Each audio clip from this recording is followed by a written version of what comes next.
Hello, so we've got in front of us the Rolly dashboard for Rise, and I've got a Rise 25, a Seaboard 25 plugged in to this computer via USB rather than via the MIDI over Bluetooth. We've got the strike, glide, slide, press and lift all set up. So the strike is velocity response, glide is pitch bend, slide is the pushing up and down the keys from front to back of keyboard, press is the aftertouch response, and lift is the key release. I've set them all to their defaults. The CC mappings doesn't matter because we're not using those. Pedal doesn't matter either. I've set the pitch bend range to 24, which is a nice default one to work with the Rise when using synthesizer modules. When you're using Native Instruments Contact, the best thing to use is 12 because most Contact modules don't support more than 12 pitch bend, so you get a bit confused. A tone bend becomes a semitone, and that's a little bit weird to play with. So leave that at 24 for most synthesizers because most of them can be programmed to support 24. And then in the MIDI settings, I've left it on multi. I've left the MPE off. There's no point because most synths don't support MPE. And I'm using MIDI range 1 to 6 for the time being. I tend to leave it on 1 to 6, mainly because some of the work I do is guitar based, and that's 6 strings, and that sounds quite nice. And also I've only really got the space on a keyboard to play 6 notes at once. It's not like I've got an 88 note Seaboard. So with 25 notes, I think 6 is more than enough. And I've left these settings as they were. So just to show what we're plugged into in the background here, we're plugged into Cubase on the input side, going to Omnisphere with a virtual instrument plugged in here. And at the moment I've got everything routed to channel 1, and I've just loaded up Omnisphere and it's got the default horrible buzzing sound. So there's the horrible buzzing sound, and that was the Rise just playing MIDI note on and off messages. So if I go back to the Rise dashboard, you'll see it's sending all the information out, but none of it's really getting to Omnisphere because I've not told Omnisphere how to respond. So leaving this as it is, going back to Omnisphere, we've got the MIDI channel set to 1 in Cubase. Imagine Cubase is now a MIDI merge unit, so it's receiving information from the Rise on channels 1, 2, 3, 4, 5 and 6. It's merging all of that into channel 1, and everything it receives on all those channels, including the CC controls, aftertouch, pitch bend, etc., all get routed to channel 1. So if I play 2 notes on the Rise and then bend one of them by sliding my finger up and down, it's pitch bending both. Only a very subtle pitch bend there, but you can hear it's bending both notes. So the first thing I'm going to do is set the pitch bend on this horrible saw wave buzz to plus and minus 24, which I'm doing here. And now I can do that again. A horrible noise. You can see it's pitch bending both notes at once. So don't worry about that for the moment. We'll live with that for the time being, and I'll show you how we change that in a second.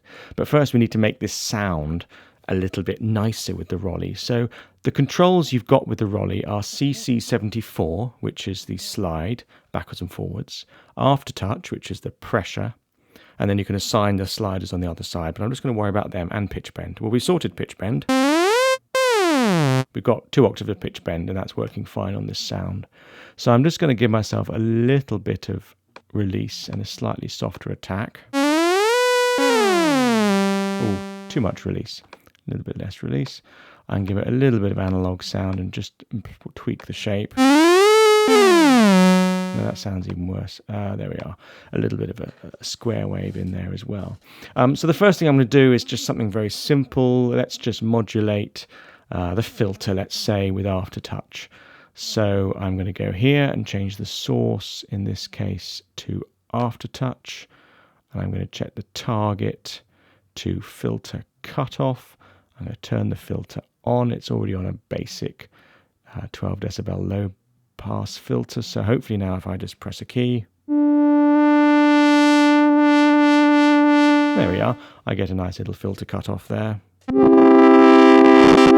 And it's a right mess if I play more than one note. But that's because we've now got conflicting messages coming in. One note is saying this much aftertouch, another note is saying that much aftertouch, and Cubase is merging those two together. So let's just forget about that horrible noise for the time being. Now, let's go into some effects and put something interesting on to make it sound a bit nicer. Go to the common effects. I'm just going to put a little bit of reverb on, so a bit of proverb. Let's give it a little bit of density. That's okay.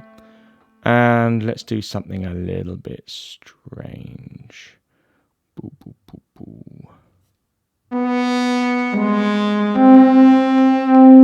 That's a little bit too strange. We could give it some reverb. Oh yeah, let's give it some reverb. Oh, that's nice, isn't it?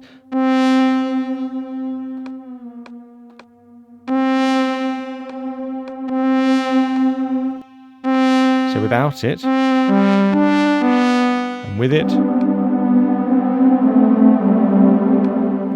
Now that's quite nice. Okay, so let's go back to our main settings and let's have a little delve into the modulation controller. So the modulation controller allows you to assign any CC controller to pretty much control anything within this, and you don't need to then MIDI learn, you just kind of type it all in essentially. So I'm going to set CC74 to control, let's say, the depth of that wacky effect. So I can go all the way down to the bottom here and choose user CC. And hey, you're saying that's user CC, that's not 74. This chap said 74, but hey, go to the system control and down here, user CC is set to 74. So I've already programmed that in, so 74 is my user.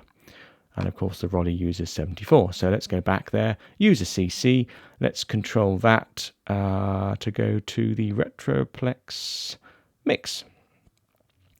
Let's go full range, why not? Give it a little bit of mix to start with, so.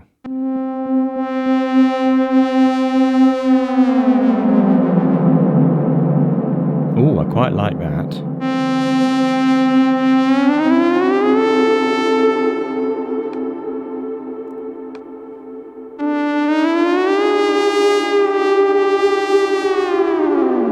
Oh yes, okay, so we've got some kind of groovy controls going on there. I think it's a little bit intense, so I'm just going to slow this out a bit. Put a bit more filter on.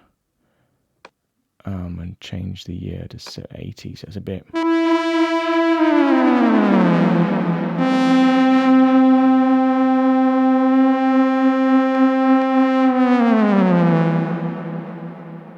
Okay, so that sounds quite nice. And if you listen very carefully and actually watch the screen, as I push my finger towards the back, you'll see this little white blob here move up and then move back down again as the key goes to front to back. So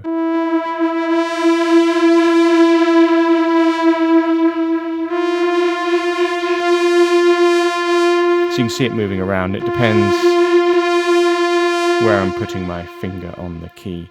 If you go back to the dashboard, you've got this glide and slide tracking. You can actually turn that off so it doesn't track. And now, you see, it's gone. I've got no control over glide or tracking. So you've actually got a little bit of control on the controller here. The highest note, lowest note, and last note play. The best thing is to leave it on last note play, to be honest. The guys from Rolly keep changing these settings. I think the way they are now is actually quite good, but you've got to have a little bit of faith into what you're doing here. But if you leave that on last note played, it seems to be the right way to leave it. So we'll go back in here and just have faith that all that works. So now we've got a monophonic sound that if you try and play polyphony on it, and it all pitch bends, it all goes horribly wrong. So I'm going to change one more setting in here just so it's not quite as big and fat. There we are.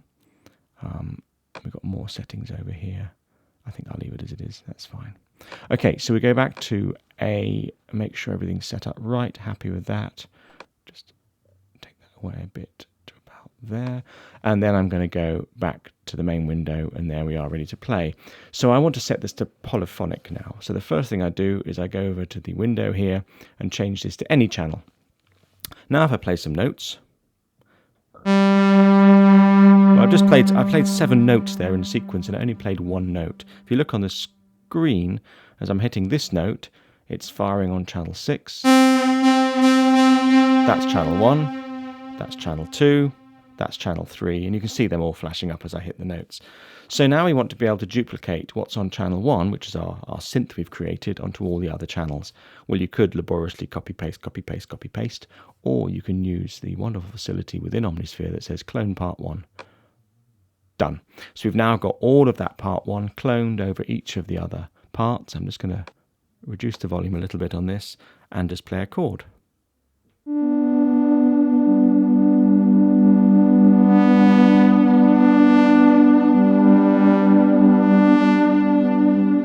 You could hear there I was playing a chord of G major, and I was alternating the pressure I was pushing on my fingers onto the B, the D and the G, and you could hear that coming out. It's rather like having the old CS80 all over again. You've got polyphonic aftertouch controlling each of the sounds.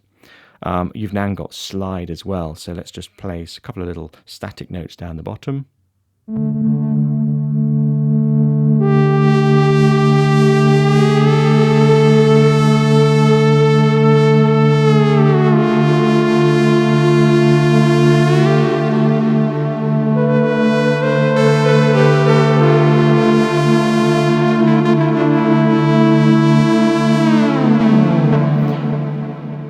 And now you start having a bit more fun.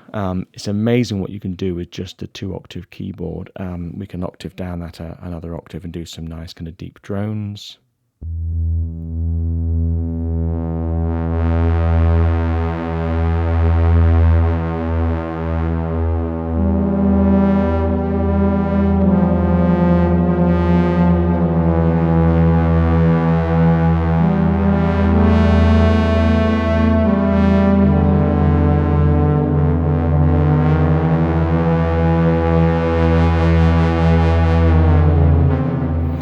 And this is where the Rolly really does its thing best. So all I've done is I've got a sine wave or a square wave with a bit of saw wave in there.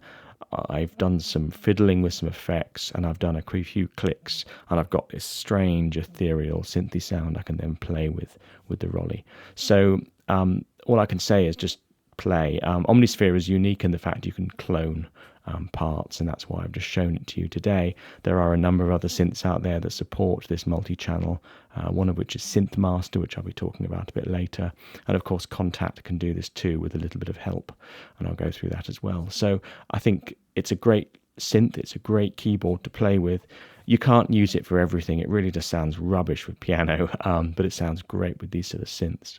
So just to finish this off, I'm just going to scrap what I've done there. Bye-bye. I'm going to go down a list of presets down here and just choose Glorious Steel, which is wrong one. Glorious Steel, which is one of my favourite steel guitars. Put this onto channel 1 and just give you an idea what this sounds like. Which is a lovely steel guitar.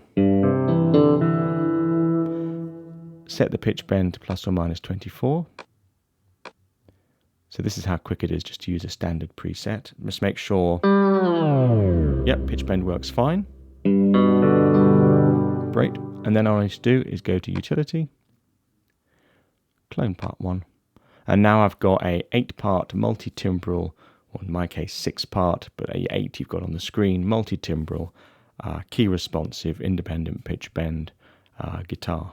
I've not done any aftertouch here. You've noticed I've not changed any settings. All I've done is just loaded up the guitar part. So put it up the octave and just play some stuff.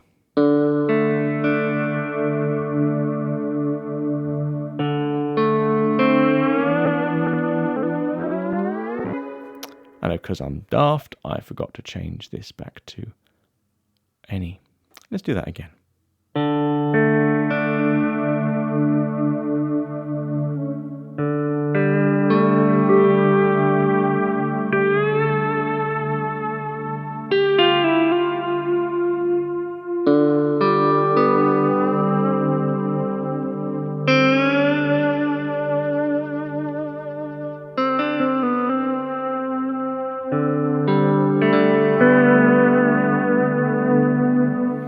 So you can get some really nice effects, nice kind of bends and gentle vibratos. I mean, you can play a whole chord. I'm just going to play a quick chord of E major. And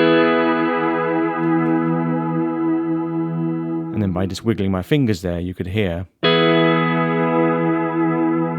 I can induce this beautiful subtle vibrato. So it's a great synth. It's really great fun to play.